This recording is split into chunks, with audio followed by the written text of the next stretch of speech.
오늘 제8강입니다. 그리스도의 칭호 세 번째, 하나님의 아들이라고 하는 칭호를 우리가 함께 생각해 보게 될 것인데, 사도신경 중에 나는 그의 유일하신 아들 우리 주 예수 그리스도를 믿습니다 라고 하는 이 부분을 계속해서 나누고 있습니다. 우리가 하나님의 아들이신 예수님에 관한 호칭을 생각할 때 기름 부음 받은 자 그리스도라고 하는 칭호를 생각하면서 네 가지가 있다고 말씀드렸어요. 네 가지. 첫 번째는 예수, 두 번째는 그리스도, 세 번째는 하나님의 아들, 네 번째는 주. 이렇게 대표적인 네 가지 호칭들을 우리가 함께 좀 생각을 하고 있는 거예요. 먼저 우리는 앞에서 예수라는 이름과 그리스도라고 하는 이름을 함께 생각해 보았어요. 그리고 이제 그분을 왜 하나님의 독생자라고 말할까? 요한복음 3장 16절에 보면 하나님이 세상을 이처럼 사랑하사 무엇을 주셨으니요? 독생자를 주셨으니 라고 말을 해요. 독생자. 왜 그분을 하나님의 독생자라고 말할까? 우리가 한번 생각해 보려고 합니다. 이것을 보편적으로 생각해 보면 하나님의 아들이라고 하는 칭호예요. 하나님의 아들. 근데 하나님의 아들이라고 하는 말은 다양한 의미로 쓰이고 있기 때문에 좀 더 구체적으로 예수님께서 과연 어떤 의미에서 하나님의 아들이신가 하는 것을 밝혀야만 해요.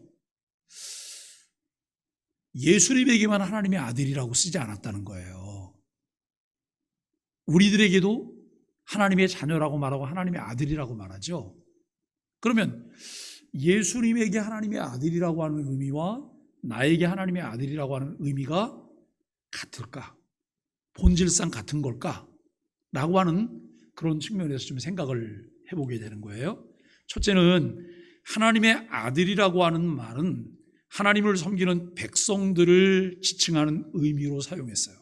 그러니까 누구요? 하나님을 섬기는 모든 백성들을 지칭할 때 하나님의 아들이라고 말했어요.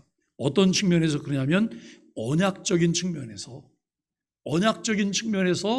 예수 그리스도를 주로 믿고 고백하는 모든 사람들을 하나님의 아들이라는. 근데 좀 불만 있으세요? 왜 하나님의 딸이라고 안 그러고 아들이라고? 그냥 이것은 상징적인 명칭이잖아요. 그냥 아들, 딸 구분하지 않고 하나님의 자녀라고 하는 개념으로 그냥 하나님의 아들이라 이렇게 부르는 거예요. 두 번째는 구약의 하나님의 백성인 이스라엘 가운데서 왕으로 불림을 받아 임직한 이들에 대해서 하나님의 아들이라고 부르는 일이 있다는 거예요. 우리가 첫 번째는 그 하나님을 섬기는 백성들을 아들로 부르는 이유는 뭐예요? 언약이라고 하는 것 때문에 언약적인 측면에서 아들 되는 거예요. 그런데 이스라엘 가운데서 왕으로 불려서 임직받은 사람들을 하나님의 아들이라고 말해요. 이분들은 직임적인 아들이에요.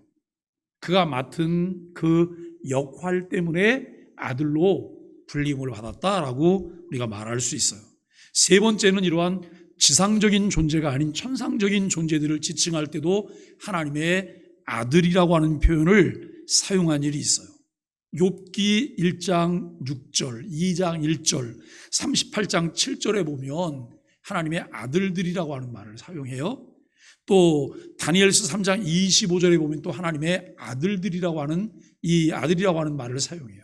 그러니까 이것은 그 천상적인 존재로 사용하는 이런 부분들을 우리가 생각해 볼 수 있는. 그렇다면 이 세 가지를 생각해 보면서 우리 주 예수 그리스도를 하나님의 아들이라고 말했을 때 그 말의 의미를 과연 앞서 말한 세 가지 용례에 어느 한 예에 속한 것으로 여길 수 있을까라고 하는 거예요. 예수님이 하나님을 섬기게 되었기 때문에 하나님의 아들이라고 말을 해요? 아니면 예수님이 이스라엘 가운데 왕으로 세움받았기 때문에 아들이라고 말을 해요? 그리고 그는 천상적인 존재이기 때문에 하나님의 아들이라고 말해요? 세 가지 의미는 아니라는 거예요. 왜요? 이 의미 이전에 예수님은 누구였어요? 하나님의 아들이었던 거예요. 본래 하나님의 아들이었던 거예요. 하나님의 아들이 아니었던 우리들이 무엇 때문에 하나님의 아들이라고 불림을 받게 됐어요? 언약 때문에, 예수 그리스도를 믿게 됐기 때문에 하나님의 아들이라고 불리면, 이전에는 하나님의 아들이었어요? 본래 우리가 하나님의 아들이 아니었잖아요. 이런 것으로 우리가 생각해 볼 수 있는 거예요. 그래서 그럴 수 없다는 거예요. 만일 그렇다고 한다면 예수 그리스도는 신적인 존재가 아닐 수도 있다고 하는 말이 되기 때문에 그렇다라고 하는 거예요. 예수님께서 하나님을 내 아버지라고 부르시고 자신을 아들이라고 하실 때 그는 자신의 아들됨이 그저 언약적 아들됨이나 직임적 아들됨 또는 천상적 존재로서의 아들됨 정도가 아니라는 것을 분명히 시사하고 있는 거예요. 지금까지 말씀드린 거 잘 이해가 되세요? 이해가 안 되세요? 이해가 되시잖아요. 그죠? 그 하나님의 아들이라고 불리우는 사람들이 있어요. 우리를 비롯해서. 그런데 대표적으로 세 부류를 말하는 거예요. 세 부류는 그와 같은 것을 하게 되었기 때문에 하나님의 아들이 된 거예요. 뒤에서 이 부분을 좀 더 설명할 거예요. 그런데 예수 그리스도는 그 직임과 관계없이 하나님의 아들이라고 하는 것을 말하고 있어요. 예를 들어 다음 말씀들을 우리가 주의해서 읽어보는 거예요. 내가 내 아버지의 이름으로 행하는 일들이 나를 증거하는 것이오늘 저희를 주신 내 아버지는 만유보다 크심에 나와 아버지는 하나이니라. 나와 아버지는 하나이니라. 너희가 아버지께서 내 안에 계시고 내가 아버지 안에 있음을 깨달아 알리라 라고 말씀하는 요한복음 10장 25절로 30절까지 말씀이나 38절 말씀이에요. 여러분, 이런 부분들을 우리가 함께 공부하면서 신앙생활하면서 공부해야 될 것들이 너무나 많다는 거예요. 신앙생활 공부를 해야 될 게 너무 많아요. 그냥 믿기만 하면 돼요. 믿습니다. 믿습니다. 아멘 믿습니다. 제가 금요일 날 성경 공부하면서도 얘기했습니다만 어느 교회 앞에 현수막을 이렇게 걸어놨는데 그 현수막에 현재보다 1000배나 더 복을 받게 없어서, 우리 그렇게 기도하는 거 마음에 들잖아요. 그죠? 정말 1000배나 복을 받으면 좋겠잖아요. 그런데 그게 신앙생활의 본질이 아니에요. 내가 덮어놓고 그냥 믿습니다만 하면 늘 그렇게 기도해야 되는 거예요. 그런데 성경을 공부하고 하나님을 알아가면 알아갈수록 기도의 내용이 바뀌어요. 신앙생활의 태도가 달라져요. 신앙생활의 태도가. 어느 목사님이 이런 글을 하나 올리셨더라고요. 그 목사님이 교회를 25년 전에 개척을 하셨어요. 서울의 꽤 큰 교회 부목사로 있다가 개척을 나오기 전에 그 개척하는 것을 위해서 지원하고 헌금하실 분들은 헌금하세요 라고 했는데 25년 전에 그때 이제 모여진 헌금이 얼마냐면 8천만 원 정도가 모여진 거예요. 8천만 원. 그러니까 여러분 8천만 원이라는 헌금이 적은 돈이 아니에요. 그래서 이분이 나오셔서 교회를 개척하는데 어떤 그 작은 교회를 하나 샀어요. 그 교회를 다시 건축하기 위해서 교회를 짓고 이 교회에는 매각을 하는 그런 교회를 사신 거예요. 그래서 그 계약금을 내고 이제 어느 정도 지불하고 그다음에 이제 중도금을 내야 되잖아요. 중도금 날짜가 다 되어 오는데 돈이 안 만들어지는 거예요. 이때 사실 피를 말리는, 교회를 개척한 지 얼마 안 됐으니 교인들도 별로 없잖아요. 여기에 힘을 모아줄 사람들 별로 없는 거예요. 그래서 목사님이 새벽마다 정말 간절한 마음으로 기도하는데 어떤 50대 여성이 한번 등록을 하시더래요. 이분이 등록을 하셨는데 몇 주를 다니다가 목사님에게 상담을 요청하더래요. 상담을 했는데 이런 얘기를 하더래요. 목사님, 제가 그 교사하다가 일찍 퇴직하고 뭐 하면서 돈을 헌금해야 될 돈이 모여 있는 게 있는데 헌금을 한꺼번에 좀 하려고 그럽니다. 그래서 그 돈이 8천만 원이라고 얘기하더래요. 근데 이분이 8천만 원을 헌금을 했어요. 헌금을 했는데 1,000만 원짜리 수표 8장을 헌금을 했는데 이 목사님 마음 바뀔까 봐 바로 와서 중도금을 다 치워버렸대요. 왜냐하면 혹시 이분이 헌금하고 헌금 돌려달라 그러면 어떻게 해요? 그래서 그냥 8천만 원을 중도금을 치렀어요. 치르고 이분이 교회를 잘 나오시더래요. 몇 달 지났는데 목사님이 또 상담하자 그러더래요. 상담을 했는데 목사님 저희 좀 멀리 이사 가게 됐어요 그러더래요. 멀리 이사 가는데 이사를 가야 돼서 이사를 가는 게 아니고 일부러 이사를 가는 거예요. 왜 이사를 가는지 아세요? 이분이 정말 하나님 앞에 기쁜 마음으로 헌금을 했잖아요. 교회에 몇 주 오는 동안 목사님을 통해서 늘 메시지의 은혜를 받았는데 헌금을 하고 난 다음부터 목사님 얼굴에 이렇게 써있더래 8천만 원 이게 보이더래 자꾸. 그러니까 자기 상상에 그게 보이는 거예요. 그러니까 헌금한 것에 대해서 자꾸 이렇게. 그래서 이분이 마음에 결단은 내가 여기서 신앙생활을 하다가는 은혜롭게 신앙생활을 하기가 어렵다. 교회를 떠나야 되겠다 라고 생각하고, 근데 교회를 떠나는데 그냥 떠나면 안 되니까 멀리 이사를 가는 것으로 결정하고 그리고 이분이 교회를 떠났어요. 교회로서는 굉장히 아쉬울까요? 큰 헌금을 했던 분인데. 근데 이 목사님은 그분이 그 상담을 하고 교회를 떠나면서 축복하며 기도하면서 보내면서 굉장히 감사했대요. 왜냐하면 교회는 꽤 많은 헌금을 했거나 그 다음에 교회에서 많이 봉사를 하거나 교회 개척 멤버이거나 이분들이 교회가 성장하는데 계속 발목을 잡고 태클을 거는 경우가 교회는 많아요. 그 헌금 8천만 원을 누구에게 했어요?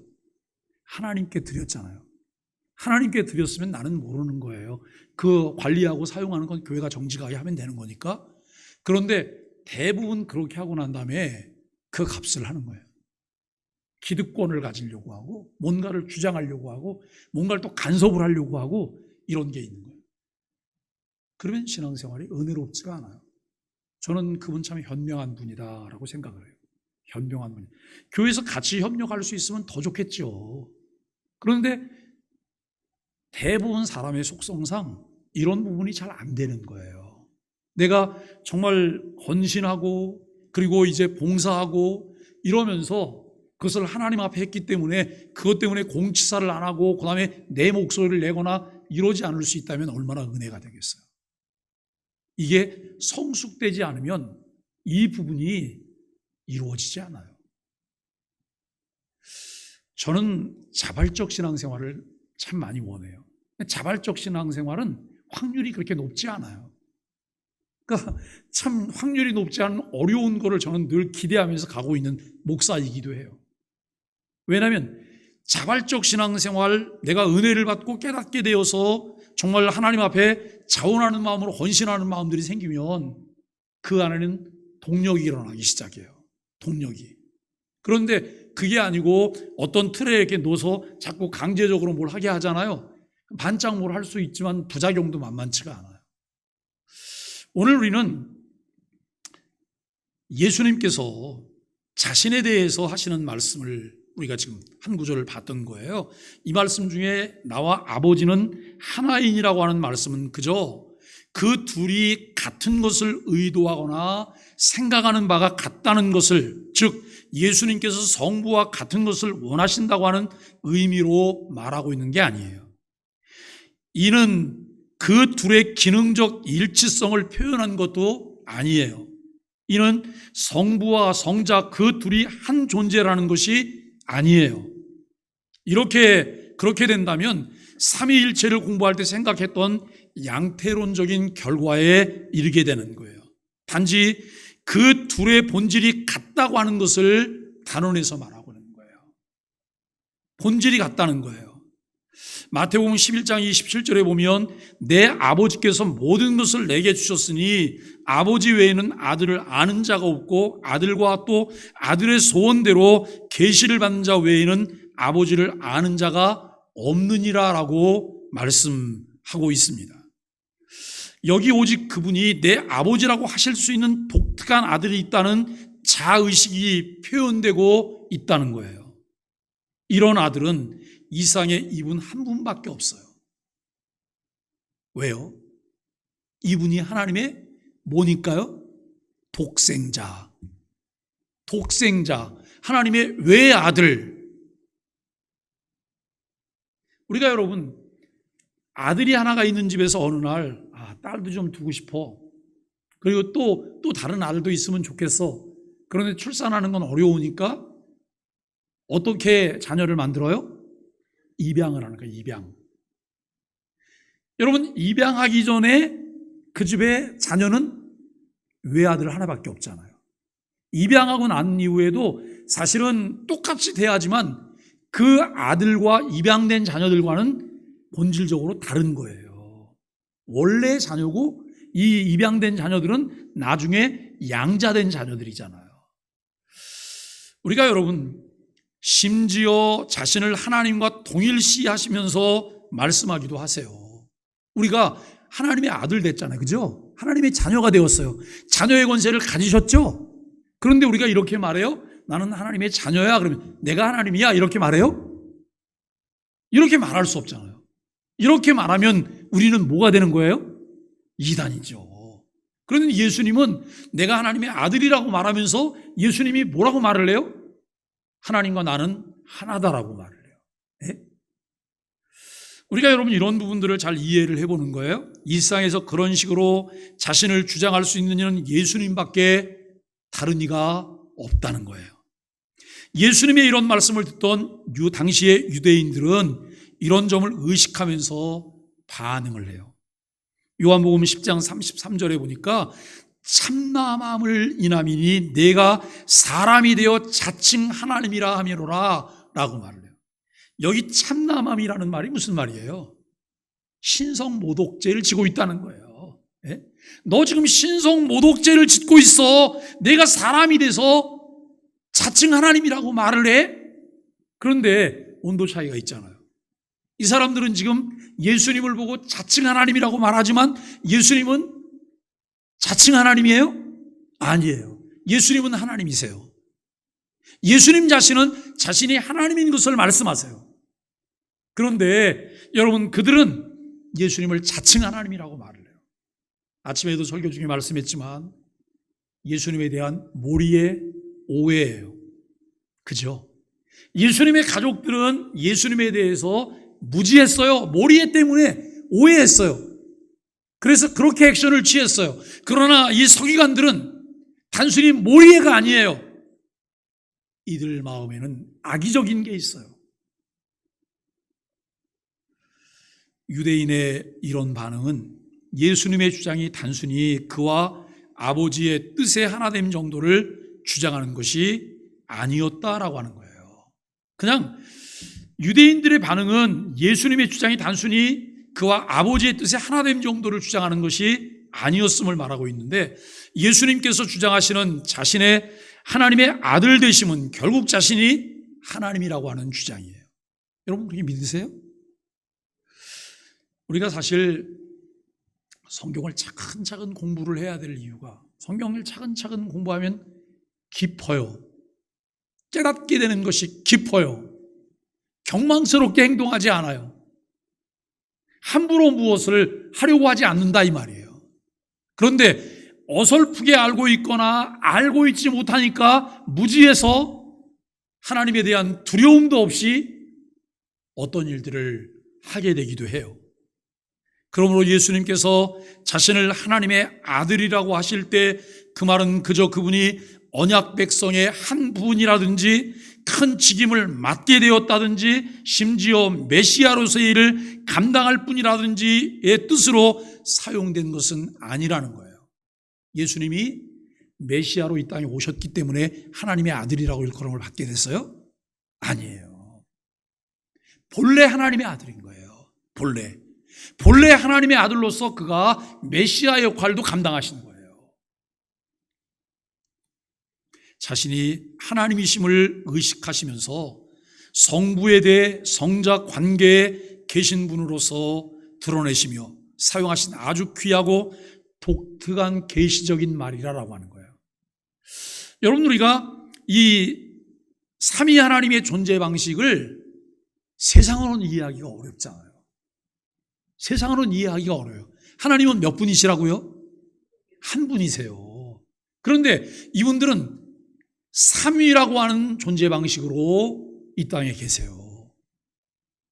그런데 여러분, 성부, 성자, 성령이에요. 각기 독립된 인격성을 가지고 계세요. 그리고 이분들은 영광과 권능이 성부 하나님 밑에 여러분 성자하고 성자 밑에 성령님이고 그래요? 계급처럼 단계적인 관계예요? 아니에요. 영광과 권능이 동등하다는 거예요. 영광과 권능이 동등해요. 이런 의미에서 하나님의 아들이라고 하는 말은 삼위일체적 아들됨이라고 할 수 있어요. 자, 우리를 보고 뭐라고 말한다고요? 하나님의 아들이라고 말해요. 하나님의 자녀들이라고 말해요. 자, 우리도 하나님의 자녀가 됐으니까 우리도 삼위일체적 아들 된 거예요? 그러니까 여기 착각하는 부분이 이런 부분인 거예요. 본질적으로 다른 거예요. 본질적으로. 네? 본질적으로 다르다는 거예요. 그래서 하나님의 아들의 정의와 의미를 살펴보면 첫째는 유일성이에요. 요한복음 3장 16절에 하나님이 세상을 이처럼 사랑하사 뭘 주셨다고요? 독생자를 주셨다고요. 예수님은 하나님의 유일하고 독특한 아들이심을 보여주는 거예요. 독생자라고 하는 말을 해요. 예수님은 하나님과 구별되는 분이시면서도 어떤 분이라고요? 동등한 분이라는 거예요. 동등한 분이시다라고 하는 것이고요. 그 다음에 두 번째로 동등성인데요.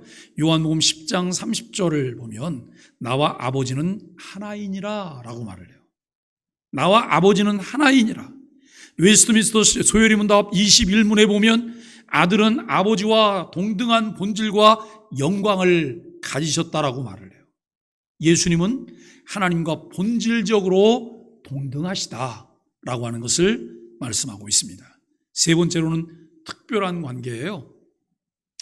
하이델베르그 요리문답 제33문답인데요. 예수님은 우리의 대속자이자 중보자이시다. 예수님은 하나님과 독특하고 특별한 관계를 가지고 계시죠. 이를 통해 우리가 하나님을 알고 영화롭게 할 수 있게 되었어요. 그런데 예수님이 하나님의 아들로 메시아로 오셨고 그분이 하나님과 우리 사이에 허물과 죄를 해결할 수 있는 대속 제물이 되셨어요. 대속자가 되셨고 중보자가 되셨어요. 자, 우리도 하나님의 아들 되었으니까 우리도 대속자가 될 수 있는 건가요? 본질적으로 다르다니까요. 자, 그러면 우리가 여러분 중보자가 될 수 있나요? 여러분, 우리가 하는 중보 기도와 예수님이 하시는 중보 기도는 본질적으로 다른 거예요. 우리가 간혹 중보 기도를 하는 것을 내가 대단한 자로 생각할 때가 있어요. 그런데 예수님과는 본질적으로 다르다. 하나님과 우리 사이의 중보는 한 분이시라 그러잖아요. 중보자는 한 분이시다. 그분이 예수님이세요. 지금도 그분은 우리를 위해 친히 간구하세요. 그러니까 여러분, 예수 믿는다고 하는 것, 예수를 알게 되었다고 하는 것, 하나님의 자녀가 되었다고 하는 것, 이게 그냥 간단한 게 아니에요. 우리는 아무것도 한 것도 없는데 하나님의 자녀가 되었어요. 우리가 여러분, 주님께서 이제 이 땅에서 그만 살아라. 너무 이제 힘든데 고생 많았다. 내게로 와라. 그래요. 근데 우리가 가면서 우리는 내내 무슨 생각을 하냐면, 나는 한 게 별로 없는데, 나는 한 게 별로 없는데 가서 뭐라고 말하지? 그리고 내가 별로 뭘 안 했다고 그냥 탈락시킨다고 못 들어가게 오면 어떡하지? 이 고민을 우리는 할 수도 있을 거예요. 그죠? 이게 왜 이런 고민을 하냐면 잘 모르니까. 잘 모르니까. 그런데 갔더니 그냥 천국 문이 쫙 열리는 거예요. 그러니까 제가 지금 상상해서 말하는 거예요. 천국 문이 쫙 열리는 거예요. 그리고 가서 눈치 봐요, 눈치. 들어가도 되나? 들어가면 안 되나? 눈치는 왜 보는 거예요? 내 행위와 관련해서 눈치를 보는 거예요. 내가 행위와 관련해서 나는 자격이 없는 자라고 생각해요. 내가 천국 갈 수 있는 이유는 뭐예요? 하나님의 거저 주시는 은혜에 의해서 내가 그분을 믿게 됐잖아요. 예? 하나님의 아들이신 예수님께서 중보자로 대속주로 우리를 위해 십자가에 죽으셨어요. 그리고 모든 죄값을 다 담당하셔서 죄에 대한 책임을 다 지셨어요. 그리고 우리에게 하나님의 은혜로 그 사실을 믿게 하셨어요. 우리는 아무것도 한 게 없는데 천국에 그냥 초복초복 들어갈 수 있는 자격이 주어진 거예요. 그 사실을 믿으세요? 안 믿으세요? 안 믿어지면 죽는 게 무서운 거예요. 이 사실이 믿어지면 죽는 게 무섭지 않아요. 죽음은 기다려지는 거예요. 어떠신 거라고요? 기다려지는 거예요. 우리가 여러분 그냥 담담하게 죽음을 기다리는 것이 아니라 사모하며 기다리는 거예요. 사모하며. 예? 내가 우리 하나님을 만나게 될 거야. 내가 예수님과 함께 만나게 될 거야. 여러분, 그리고 그 영원한 천국에 내가 들어가게 되는 거야. 이것을 그 실체가 어떤지를 알고 나면 훨씬 더 실감나게 기다리는 거잖아요. 제가 이번 휴가를 제주도로 갔잖아요. 제주도를 수없이 왔다 갔다 했으니까 저는 비행기도 타고 배도 타고 다녀봤는데요. 그런데 만일에 제주도를 처음 간다고 생각해 보세요. 김포공항 가고 우선 이제 비행기에 들어서 앉았어요. 가만히 앉아 있는데 방송이 나와요. 곧 제주공항에 도착합니다. 이렇게 방송이 나오는 거예요. 근데 이분이 아니 나는 지금 걷지도 않고 뛰지도 않고 움직이지도 않았는데 무슨 제주도를 이렇게 오는 거야? 제주도는 자기가 가는 게 아니잖아요. 나는 지구를 했고 저 비행기를 탈 수 있는 여러분 그 고난을 가졌으니까 그냥 비행기 옮겨다 주는 대로 가는 거잖아요. 그리고 제주공항에 딱 내려요. 우리가 여러분 천국에 가기 위해서 도대체 우리는 뭘 해요? 하나님의 아들 예수 그리스도를 믿는다는 거예요. 그런데 그 믿음이 뭔지도 모르고 예수님이 누군지도 몰라요. 그냥 교회만 다녔던 거예요. 그래서 그냥 그 교회에서 설교하면 아멘 아멘 했어요. 뭔지도 모르고 그냥 아멘 아멘 했던 거예요. 근데 늘 마음이 불안해요. 왜 불안해요? 아멘을 그렇게 했는데 왜 불안하죠? 내용을 모르니까요. 네? 내용을 모르니까 그런데 이분에게 묻는 거예요. 예수님이 누구예요? 예수님이 하나님의 아들이에요. 예수님이 누구예요? 예수님은 나를 위해 십자가에 죽으셨어요. 그걸 믿으세요. 아멘. 믿는데요. 그런데도 내용을 잘 모르니까 불안한 거예요. 근데 이미 우리가 무엇과 똑같으냐면 제주 가는 티켓을 샀어요. 그리고 비행기에 탔어요. 그러면 이분은 어디로 가는 거예요? 제주공항에 내리는 거잖아요. 내가 믿음이 뭔지 알고 있냐 이거예요. 예수님이 누구신지 알고 있냐는 거예요. 그런데 그 내용을 정말 잘 이해했어요. 그러면 내용을 이해한 것 때문에 내 마음 가운데 늘 불안하던 마음은 없는 거잖아요. 예수를 믿으면서도 내용을 아는 게 없으니까 할지 못할 걸 다 해요. 그리고 늘 마음이 불안해요.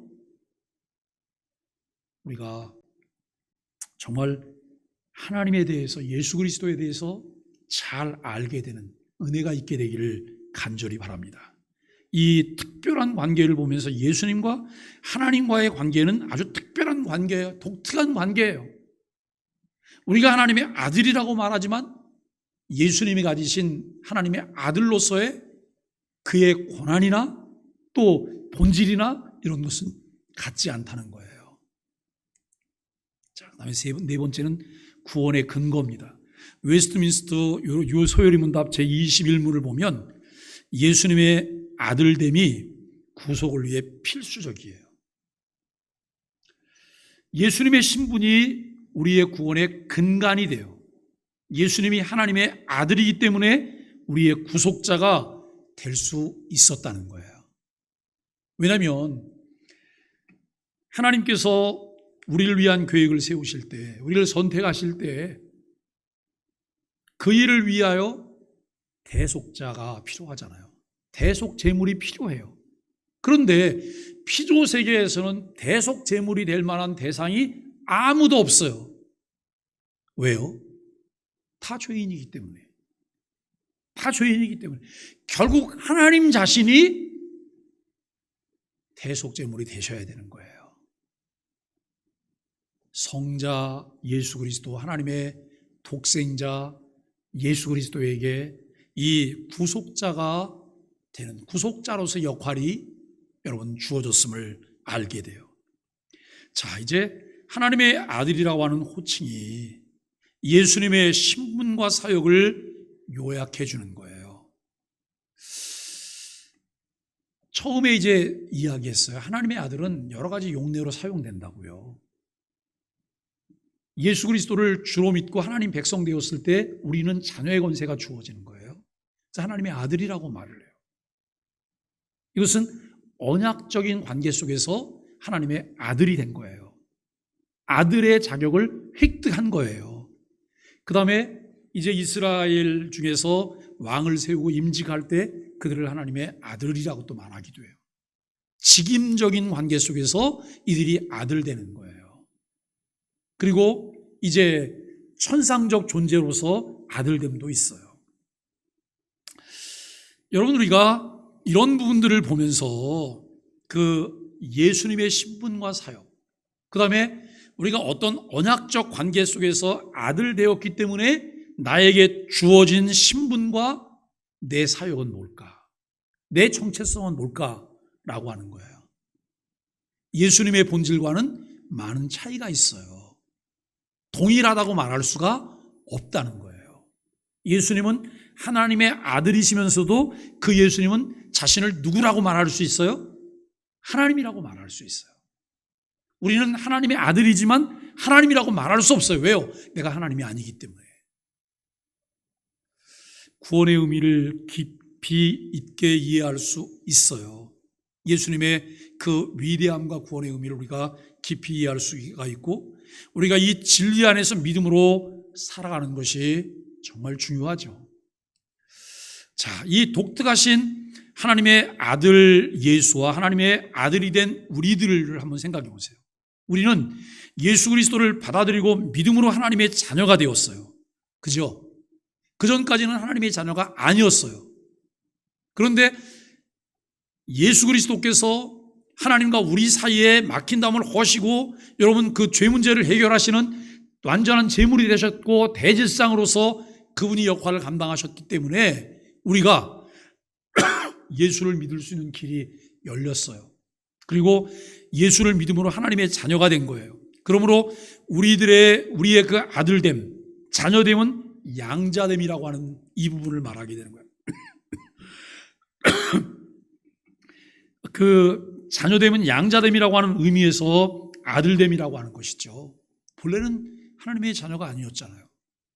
입양하신 거예요, 하나님이. 우리를 양자 삼으신 거예요. 그래서 우리가 하나님을 아바 아버지라고 부를 수 있게 된 거예요. 양자로 처음 가면 그 아빠 엄마라고 부르는 게 잘 될까요? 처음에 쉽지 않을 것 같아요. 양자로 들인 부모들도 그 자녀를 정말 내 자녀로 받아들인다고 하는 게 정말 쉬운 일은 아닐 것 같아요. 예? 진심으로 여러분 입양을 한다고 하는 것은 나는 정말 귀한 일이라고 생각을 하거든요. 참 귀한 일이라고 생각하는데 양자로 입양돼서 갔는데 자꾸 눈치를 보게 해.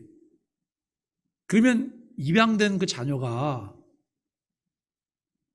내 부모고 내 집이라고 하는 안식을 느끼면서 그런 마음을 갖기가 쉬울까요?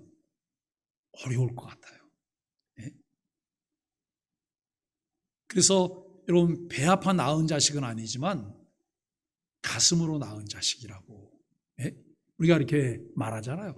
그 가슴으로 낳은 자식이라고 하는 부분을 생각하면서 우리는 어떨까라고 하는 거예요. 우리가 하나님께 양자가 됐잖아요. 양자가 됐는데 하나님 우리한테 눈치 줘요? 좀 불친절하게 하세요? 좀 괴팍하신가요? 그 양부모님이? 어떠세요? 우리 양부모님은 좀 괜찮으세요? 양부모님에게 사랑을 느끼세요? 양부모님을 통해서 내가 뭘 깨닫고 있으신가요? 많은 은혜를 받고 계시대요. 이 양부모님과 관계 속에서 내가 뭘 느끼고 있는지, 어떤 관계인지, 이게 굉장히 중요한 거예요. 우리가 여러분, 하나님과 우리의 관계가 인격적인 관계가 되고 매일매일 더 친밀한 관계가 되는 거예요. 친밀한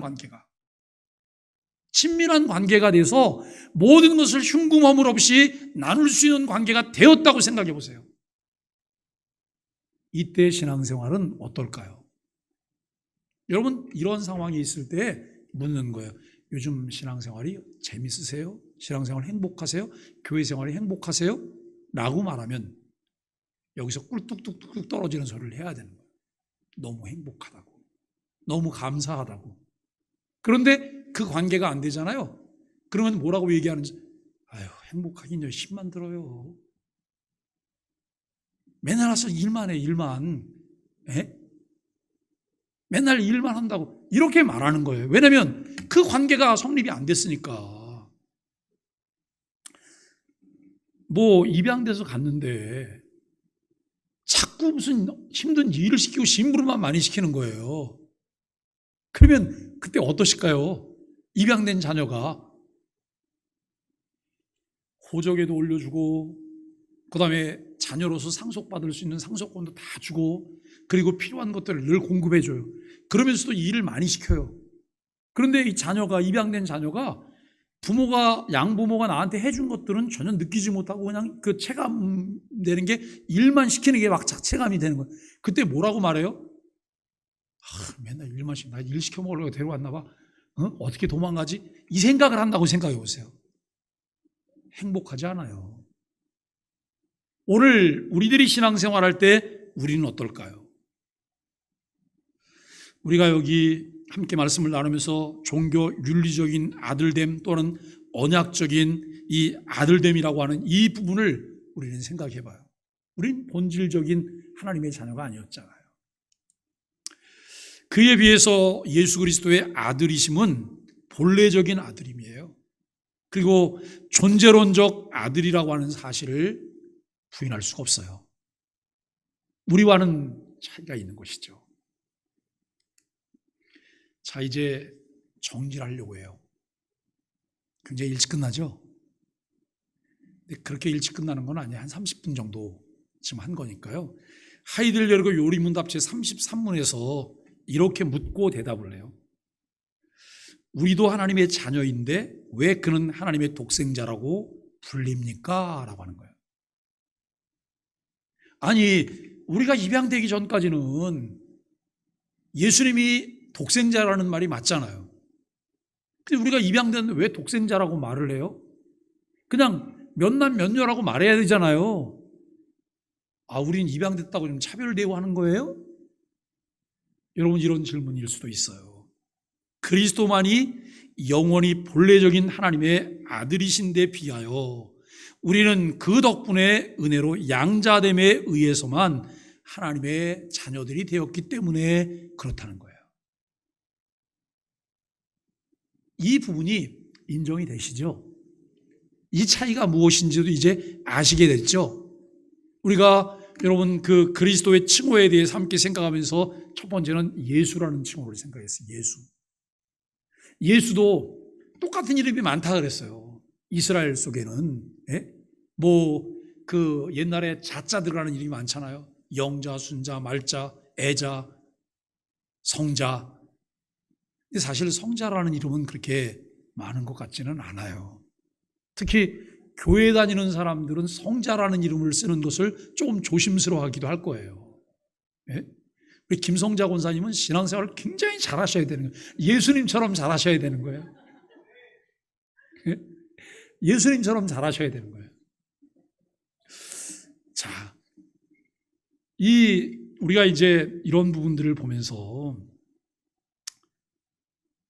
덕분에 양자가 됐는데 좀 생각하는 것들이 좀 달라야 되지 않을까요? 예수라고 하는 이름이 많이 있어요. 그러니까 사실 그 당시에 예수라는 이름을 요즘도 아마 예수라는 이름들을 많이 질 거예요, 이스라엘에서는. 근데 예수라는 이름을 짓고 난 다음에 굉장히 부담스럽지 않을까요? 부담스러울 거예요. 모세가 좀 부담스럽지 않을까요? 제 후배 목사님 중에 그 한 분이 딸 이름을 모세라고 하셨어요. 그래서 제가 그랬어요. 아니, 목사님은 아무리 그래도 그렇지 어떻게 딸 이름을 모세라고 쳐요? 가뜩이나 부담스러울 건데 무슨 딸을 모세라고 쳐가지고 더 부담스럽지 않을까요? 제가 그렇게 얘기를 했습니다만 이름이 갖는 무게감들이 있잖아요. 그 당시에 다양한 사람들이 예수라는 이름을 이제 졌는데 예수라는 이름의 의미는 구원자라는 의미잖아요. 구원자. 그리고 또 하나의 호칭은 그리스도. 그리스도는 메시아, 기름 부음 받은 자라고 하는 의미로 우리가 그리스도라고 하는 호칭, 오늘 하나님의 아들이라고 하는 내용을 함께 살펴보았어요. 다음 주에는 네 번째 호칭, 주, 아도나이라고 하는 이 내용들을 함께 나누게 될 거예요. 그래서 우리가 잘 알고 독생자이신 예수 그리스도가 우리를 위하여 성육신하셨어요. 땅에 오셨어요. 낮아지셨어요. 이게 얼마나 엄청난 일인가 한번 생각해 보세요. 네? 우리를 사랑하기 위해서 예수님께서 이 땅에 오셨어요. 낮아지셨어요. 이게 엄청난 일일까? 엄청난 일이잖아요. 우리가 여러분 주변에 있는 누구를 사랑한다. 집에서 반려견 키우시는 분들 반려견을 사랑하지요. 그래서 내가 여러분 반려견의 자리까지 낮아지세요? 내가 개가 되기까지 낮아지시나요? 그거는 아니잖아요. 이게 굉장히 다른 거잖아요. 예수님께서 우리를 사랑하시고 우리를 구원하기 위해서 여러분 낮아지셨어요. 이런 부분들을 우리가 함께 살펴보시면서 우리의 신앙을 점검하실 수 있게 되기를 바라고 아들 되신 예수 그리스도를 믿음으로 영원한 생명을 얻게 되었다고 하는 이 고귀한 사실들을 마음에 간직하면서 늘 감사와 기쁨이 넘치는 우리의 삶이 되기를 간절히 축복합니다. 하나님 감사합니다. 오늘 우리에게 말씀하여 주시며 은혜 주시고 또 하나님의 은혜를 깨닫게 하시니 진심으로 감사합니다. 하나님 아버지 참으로 하나님의 아들이신 예수 그리스도를 통해서 우리에게 영원한 생명을 주시고 우리로 하여금 자녀됨의 권세를 얻게 하여 주신 것 진심으로 감사합니다. 자녀로서 바른 정체성을 가지고 살아갈 수 있도록 인도하여 주옵소서. 예수님의 이름으로 간절히 기도합니다. 아멘.